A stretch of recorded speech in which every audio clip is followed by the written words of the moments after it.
नमस्कार. मी राजेश खिस्ते, साक्षी financial services मध्ये आपलं स्वागत करतो.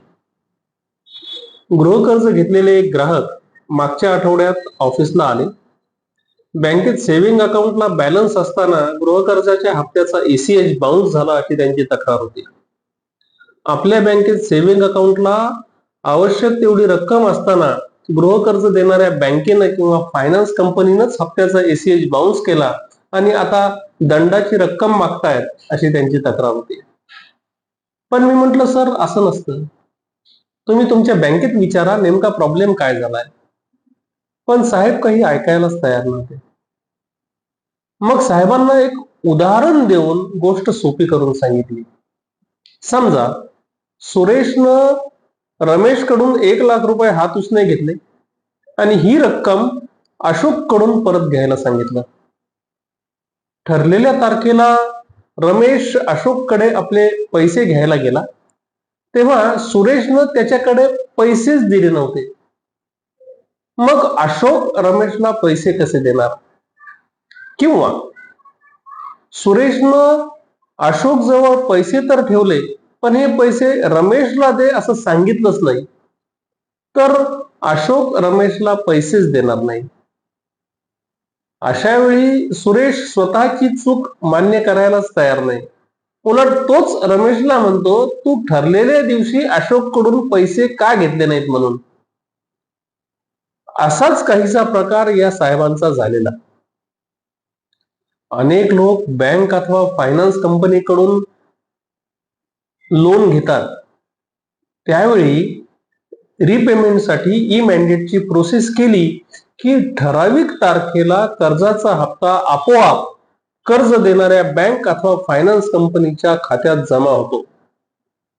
त्यासाठी ग्राहकाला आपल्या खात्यात हप्त्याची जी तारीख असेल त्या तारखेच्या आदल्या दिवशी म्हणजे 1 दिवस अगोदर आवश्यक तेवढी रक्कम शिल्लक ठेवावी लागते. कारण हे ऑटो डेबिट त्या ठरलेल्या दिवशी सकाळीच होतं. हप्त्याची रक्कम पहाटेच कटते. पण ही गोष्ट बऱ्याच जणांच्या लक्षातच येत नाही. ज्या दिवशीचा हप्ता आहे त्या दिवशी काही लोक बँकेत पैसे भरतात, पण तेव्हा वेळ निघून गेलेली असते. हप्ता बाउन्स होतो.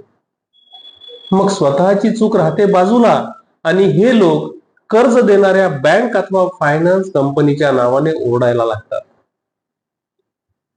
बऱ्याच वेळेला ग्राहकाच्या सेव्हिंग अकाउंटला पुरेसे पैसे असतात तरी देखील कर्जाचा हप्ता कटत नाही. EMI बाउन्स होतो. कारण ग्राहकाचा KYC अपडेट नाही म्हणून संबंधित बँक सेव्हिंग अकाउंट फ्रीज करते आणि ग्राहकाला तसा मेसेज पाठवून मोकळे होते. ग्राहक बँकेचा मेसेज सिरियसली पाहत नाही. परिणामी त्यानं दिलेले चेक्स बाउन्स होतात. कर्ज घेतलेलं असेल तर त्याचे EMI देखील बाउन्स होतात. मग ग्राहक गोंधळून जातात.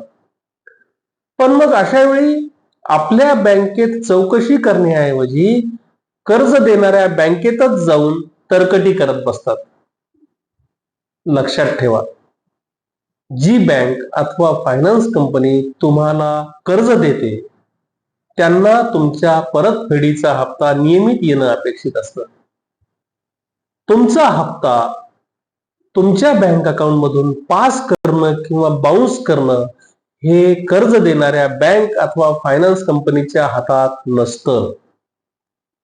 आपण आपल्या अकाउंट मध्ये पुरेसे पैसे ठेवतो का? आपण आपल्या बँकेत वेळच्या वेळी आपलं KYC अपडेट करतो का? यावर ते अवलंबून असतं. त्यामुळं आपल्या कर्जाचा हप्ता दर महिन्याच्या ज्या तारखेला असतो त्या तारखेच्या 1 दिवस अगोदर आपल्या खात्यात हप्त्या इतकी रक्कम शिल्लक ठेवा. दर 2 महिन्यांनी 3 महिन्यांनी आपल्या बँकेत सहज भेट द्या. KYC किंवा इतर काही माहिती बँकेला आवश्यक असेल तर लगेच द्या. आजकाल बँकेच्या नावावर मेसेज किंवा लिंक्स पाठवून जे फ्रॉड होत आहेत त्यापासून सावध राहा. काळजी घ्या.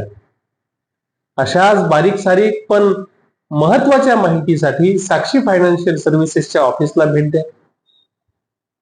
हा व्हिडिओ आवडला असेल तर नक्की लाईक करा, भरपूर शेअर करा. ह्या व्हिडिओ बाबतचं तुमचं मत खाली दिलेल्या कॉमेंट बॉक्समध्ये अवश्य नोंदवा आणि आमचं चॅनल सबस्क्राईब करायला विसरू नका. धन्यवाद.